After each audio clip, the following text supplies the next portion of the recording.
Hey guys, welcome back to Tone Deaf by Olivia Rivers. We are on chapter 13 from Jace's perspective, and it starts up on page 101. And if you're not listening or reading along, I mean, it doesn't matter if you are or not, but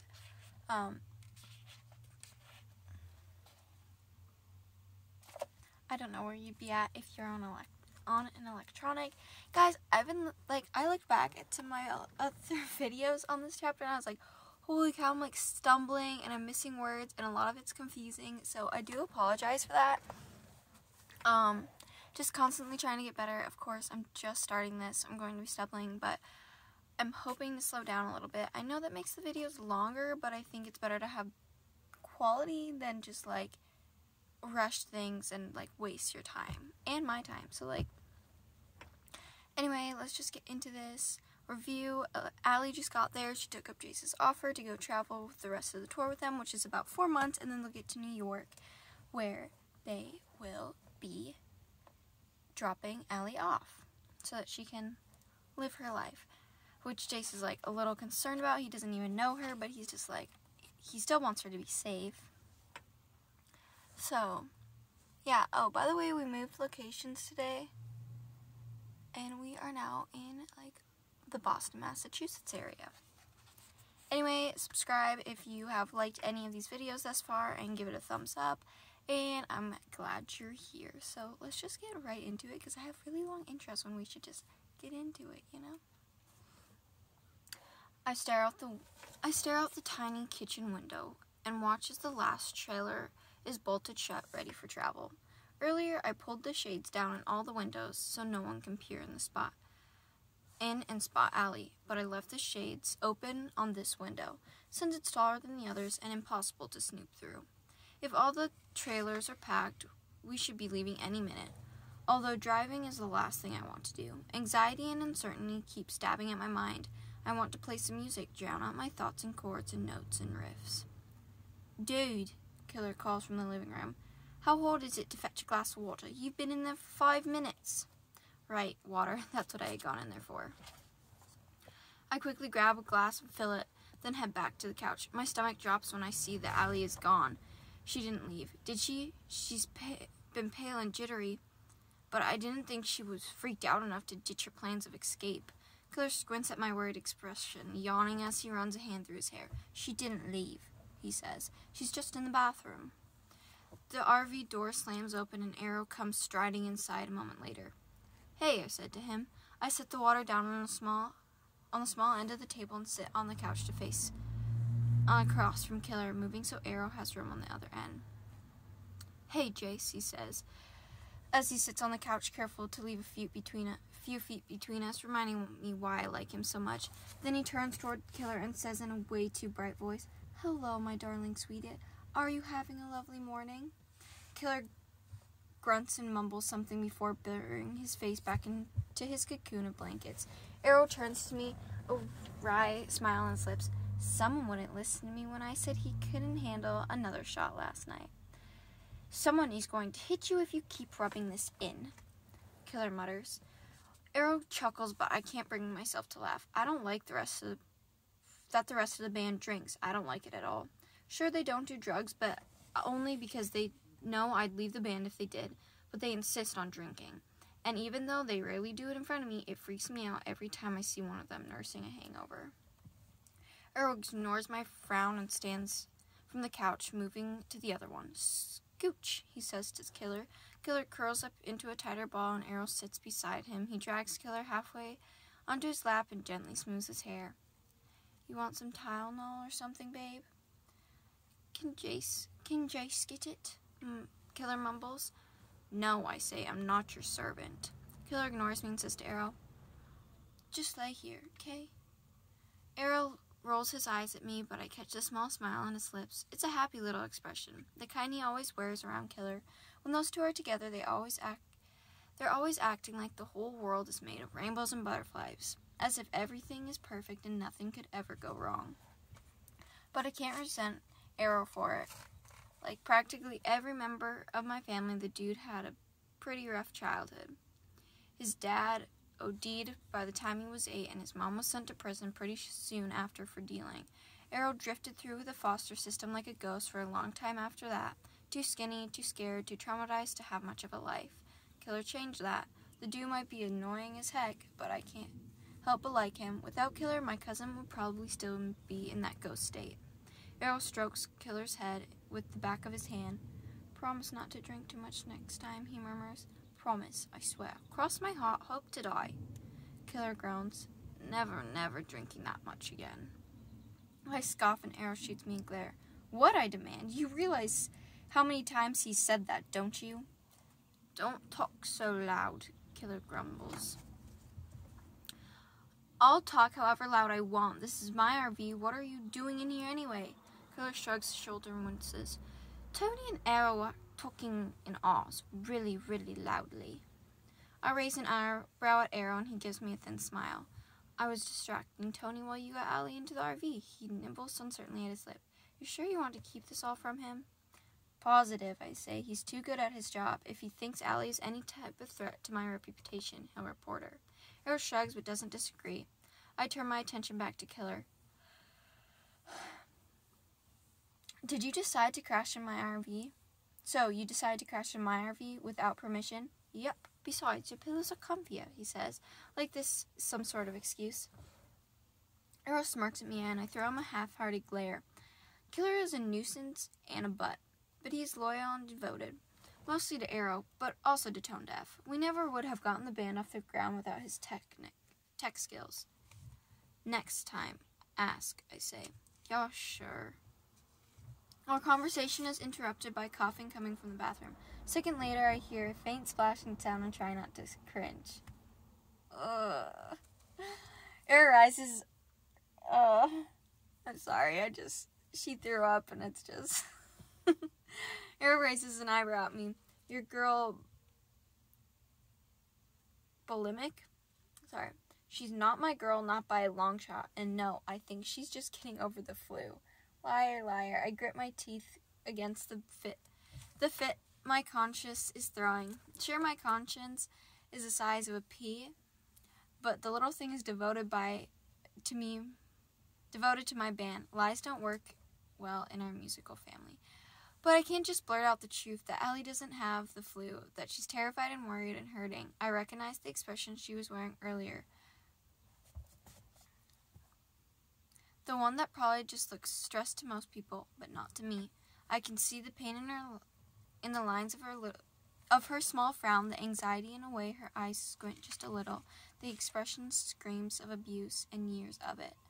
But it's not my place to start blabbering about that. Chances are Arrow will know I'm lying the moment he sees Allie and realizes how completely freaked out she is.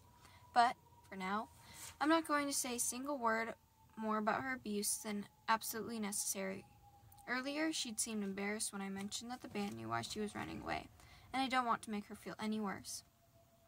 I glanced toward the bathroom, wondering if I should go check on her. If she's secluded in there, she probably doesn't want to be bothered, but I also don't want her to feel alone. I get the feeling she's dealt with too much loneliness already. Arrow grunts, bringing me back to our conversation. Great, you brought a sick girl on board. What happens if she gives it to all of us, and we miss our next concert? Stop being a pessimist, I snap. A pessimist means like someone who's just looking at the dark side of everything. They're not very positive. I'm just taking over for you, Arrow says. You're always the Mr. Worst Case Scenario, but that seems to have flown out the door since this girl showed up. That and your logic. I stand up from the couch and head toward the bathroom. I'm going to check on her. When I reach the bathroom, I gently knock on the door. Allie, you okay? I immediately feel like an idiot. She's deaf. What am I expecting? For her to actually hear me, I knock harder, sending vibrations through the wall. A long second passes and the lock clicks, and Allie opens the door just a crack. Are you okay? I repeat. I heard you throw up. I'm fine. Her voice is mumbled and scratchy. Liar, I say. Hypocrite, my conscience replies. I sigh and lean against the doorframe, resting my head against the cool paneling. I'm sorry, that's just like an adorable image. I can't even talk anymore. Then I raised my hands and sighed. Can I get you anything? No. You sure you don't want a drink or something? I have a glass of water for you out there. I'm fine.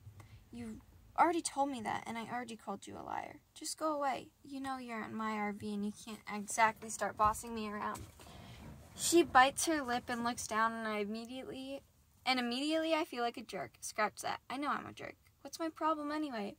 There must be something wrong with me if I keep upsetting this girl. Not that I wasn't aware of that before, but being a jerk has never felt bad. It's felt comfortable and vital to survival. Now, it just feels wrong. I shake away the thought and ask, "Do you want to go take a nap? You look like you haven't slept much." She blushes in embarrassment and quickly rubs her face as if she's trying to brush away her obvious exhaustion. She looks cute like that, all flustered and freckly. I've never liked freckles before, but hers are pale and sparse, and they're kind of adorable, I guess. It's a strange contrast to the rest of her. There's nothing adorable about her oval face and her fine features or her dark auburn hair. No, not adorable, just beautiful. I take a step back. No, I'm not going to do this. I'm going to keep this relationship completely, utterly platonic. Period. I'm fine. She cuts off and sighs. I'm good. I can just, hang out by the couches or the kitchen, wherever I won't get in the way. I push the door the rest of the way open. Allie shuffles her feet so she faces the door of the RV, like she's considering bolting. I step in front of her and do my best to offer a small smile. Her expression stays scared, telling me that the friendly Jace look has failed. Time for tactic number 2. Look, I told you that I was going to help you to safety, remember? And that means I'm not going to hurt you. And I'm not going to let anyone else hurt you. Got it? Her eyes grow wide, and for a moment I think she might actually go along with it. Then her eyes narrow and she says, "Why are you being so nice to me?" I shrug. She steps away from me. "I'm about to travel across the country with you, Jace. I want more than that." For a brief moment, I consider telling her everything about the pain and the fear and the anger and how I understand the most unfortunate way possible. But I shake away the thought. I don't want to talk about that. I'm not going to start now. I'm not going to talk about that crap, and I'm not going to start now. Well, you're not going to get it, I say. Her lips purse into another frown, and I groan without moving my mouth. Dang it. Why can't I just be nice for once? But no, it's like I'm hardwired to be a jerk. I gently grasp her shoulders, and this time she hardly flinches. I turn her around until she's facing the short hallway leading to my bedroom in the back of the RV. I point to it and step forward so she can see my hands clearly. "You should go take a nap. You look like you're about to collapse." She eyes the door hesitantly. "Is that your room?" "Yes." "Then no thanks." I roll my eyes, not even hiding it this time. Then I sign, "I'll take Cuddles out. You can lock the door. We'll all stay out here." She stares hard at my bedroom door. "Promise? You promise to stay away?" "Yeah," I said quietly. "I promise." She nods, but her eyes narrow a little, and I know she's thinking the same thing I am. All she has to protect her is the word of a random dude she barely knows, a random dude publicly known for being a jerk and a player. But it's the best she's going to get, and she seems to realize this because she hesitantly shrugs in what I assume is resignation. I jog to the door and open it, finding Cuddles laying in the doorway, staring up with a pitiful expression. She's used to being the center of my attention when we're on the road. She's probably not very happy about having Allie on board, but my dog is going to have to buck up since Allie is sticking around as long as I have a say in it. I shoo Cuddles out of the room, and she trots off toward the kitchen. Allie cringes away from my dog, but then she turns to me and gives a nod of thanks. I shrug and walk back toward the couches, leaving Allie to nap. She disappears in my bedroom. As she closes the door, I hear the lock click into place. My chest starts hurting again.